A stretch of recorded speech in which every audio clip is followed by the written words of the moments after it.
दादासाहेब कोडेकरांच्या प्रचार सभेला कुचीमध्ये उत्स्फूर्त प्रतिसाद। आमदार रोहित आर पाटीलांच्या उपस्थितीत कुचीमध्ये प्रचार सभेला जोर।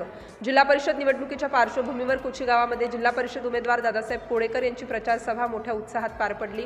विशेष उपस्थिती म्हणून आमदार रोहित आर पाटील यांनी हजेरी लावत उमेदवार दादासाहेब कोडेकर यांना पाठिंबा देत दादासाहेब कोडेकर यांनी तुतारी वाजवणारा माणूस या चिन्हासमोरील बटण दाबून भरघोस मतांनी विजयी करा असे आवाहन केले। City India news Kavathe Mahankal प्रतिनिधी शिवानंद घाटगे।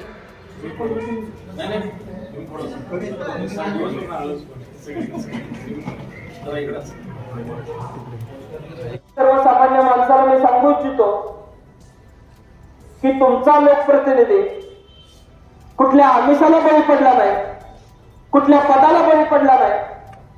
जे यायचं आहे ते चालून येईल, पण आमिष म्हणून मी त्याचा स्वीकार केला नाही।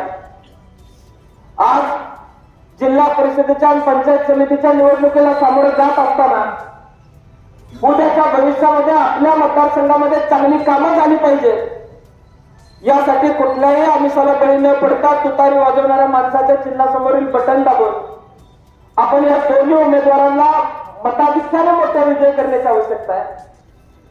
तुम्ही आमदार म्हणून कामं करण्यासाठी मला निवडून दिलं, तुम्ही एकदा विश्वास ठेवून बघितलाय। आता जिल्हा परिषदेचा सदस्य, पंचायत समितीचा सदस्य, उद्याचा सरपंच सुद्धा आपला असला पाहिजे।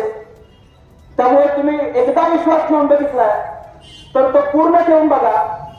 मी आपल्याला विश्वास देतो की कामाला कसोबरी माझे लोकप्रतिनिधी कुठे कमी पडणार नाही, हे मला तुम्हाला सर्वांना सांगायचं आहे। या मतदारसंघासमोर जाहीरनामा आम्ही घेऊन आलेलो आहे। या जाहीरनाम्यामध्ये शेती संदर्भात, शाळेसंदर्भात, रस्त्यांसंदर्भात, शेतीकडे जाणाऱ्या रस्त्यांसंदर्भात, विजेच्या संदर्भात अनेक महत्वपूर्ण कामे आम्ही केलेली आहेत।